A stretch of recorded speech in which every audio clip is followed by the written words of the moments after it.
The question is, what has changed about Hollywood? Whatever you look up online, you're gonna see a lot of things about Hollywood. People talk about like the great Hollywood exodus, like Gavin Newsom is Pharaoh and all of us are just the Israelites going out of Hollywood. And Gavin Newsom is like, not on my watch, with his perfect slicked back hair. There's always been a love-hate thing with Hollywood. That's evidence for me whenever I go back home and people are like, how's things out there in Hollywood? I heard they throw you in jail if you're not gay. And they just take a bite out of a turkey leg, like, it's like, okay, Uncle Remus, that's not what happened. But they'll still watch like a Hollywood movie. I think the thing that has made a lot of people want to withdraw from Hollywood is the sanctimonious political commercials. You'll see some English actor with his chest hair bulging out in his hot tub, just staring at the camera like, I want you to think about how you have participated in systemic oppression. And somebody's watching and is like, dude, I work as a greeter at Walmart. I can't afford to get my furnace fixed. So it's like, you know, your messaging matters. I love Hollywood. I love living out here. I love the people. The white Hindus are a little bit challenging. White Hindus are people who move here from Iowa and they grow a man bun and do aromatherapy. It's like, you got a guru, cool. Is he from India? It's like, no, he's an out-of-work actor from Oklahoma. But, you know, he gives great spiritual advice for only $700 an hour. This guy has figured out a lane to where he can live in a nice apartment in LA. I love LA, and I moved out here 12 years ago, and from the time that I was in 8th grade, I always knew that I would end up in Los Angeles, and I knew that I was gonna be a big movie star. Like Robin Williams and Jim Carrey, those were my heroes. In fact, by the time I was in junior high, I was already practicing for hours, doing characters in front of the mirror.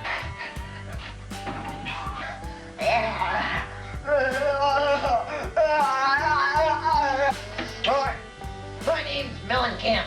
Can I hang out with you guys? I even started stand-up comedy really early. Everyone freaks out over the baby. Oh, the baby, the baby, the baby. Oh, the baby. Did you see the baby? Did the baby play today? Oh, the baby! Oh, did you see the baby? Oh, did the baby move? Did you see the baby move its arm? Lloyd, look at the baby move its arm! So my whole journey really started though whenever I moved to Chicago to go to college for acting.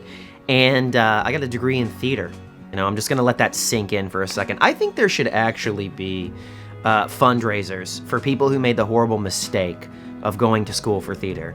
Like there's just a person who comes out in a suit and it's like, if you want to sponsor one of these adults who was tricked into the conniving theater programs of America, call now and sponsor a child / 30-year-old. Just cuts to a bunch of people who went to school for theater, waiting tables. When I went to school for theater in Chicago, I got the distinct impression that a lot of my instructors were just making it up as they went. Because they're like, all right, guys, today we're going to talk to you about what it means to be an actor. Now, the first thing is you got to be connected to your breath, okay? Actors, we don't even breathe the same way as other people. It's like, okay, no wonder actors act so douchey. This indoctrination starts early in theater programs, but they would just be like, all right, breath work. All right, $100,000. My real training started whenever I moved to Los Angeles and I started auditioning, and I went on so many bad auditions, like I bombed so many auditions, that there were times I'd be driving and I'd want to drive my car off Mulholland Drive. One of the worst auditions I ever had actually sent me back into therapy. That sounds so soft, doesn't it? It's like, yeah, you know, I saw a bunch of my friends get their legs blown off in the war, and that's why I'm back in therapy. It's like I just had a really bad audition. That's why I'm back in therapy. It was traumatic. I live in this horrible city where it's 85 degrees every single day, and the sunlight's out, and the people are beautiful. But sometimes you'll have a bad audition. And I pull out my insurance card, and on the back of it, there is mental health services. So I call the mental health number on the back, and they were like, hi, mental health services. And I was like, yeah, I want to get back in therapy. And they were like, okay, are you going to kill yourself? I'm like, nah, I just had a really bad audition. And they were like, we got to get this guy in here stat. Nothing will make you cry harder than those early days of struggle in Los Angeles.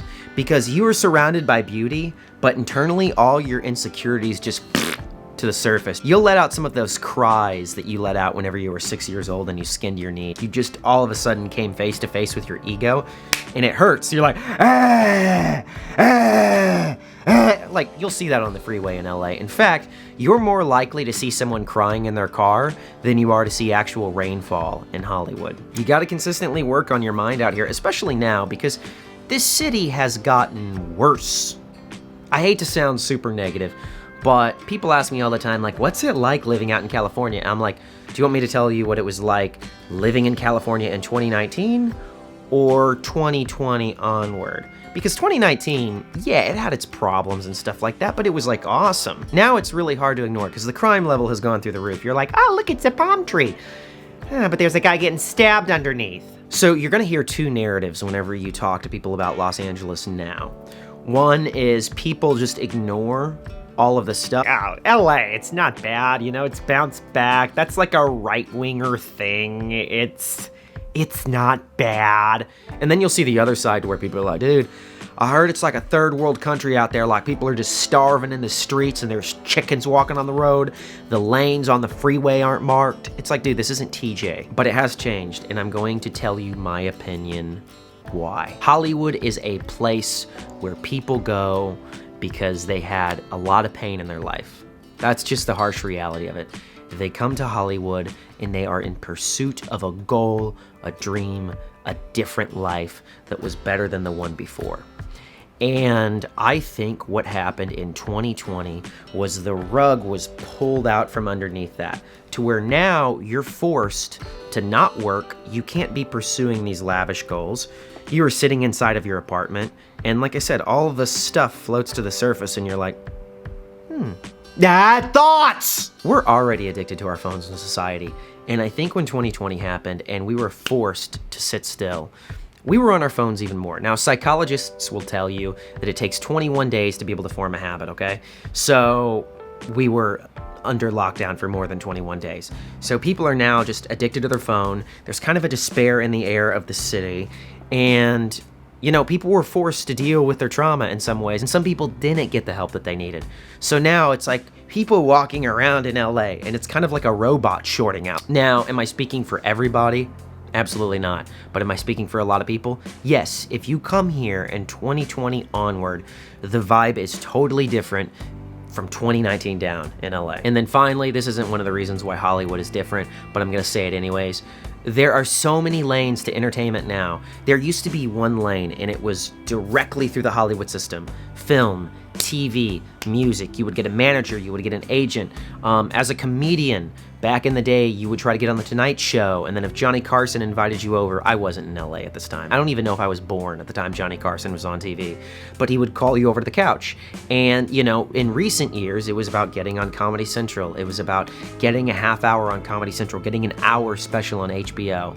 Now that is not the system anymore. There is TikTok, there's YouTube, there's Instagram, there's Facebook.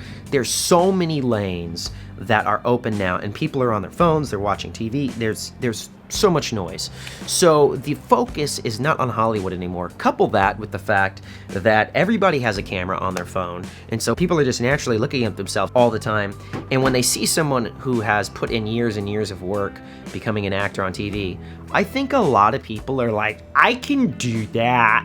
So I think the allure of celebrity is not what it once was. With that being said, I'm not bitter about the Hollywood system. I love Hollywood, I love film, I love TV, I love all of these things.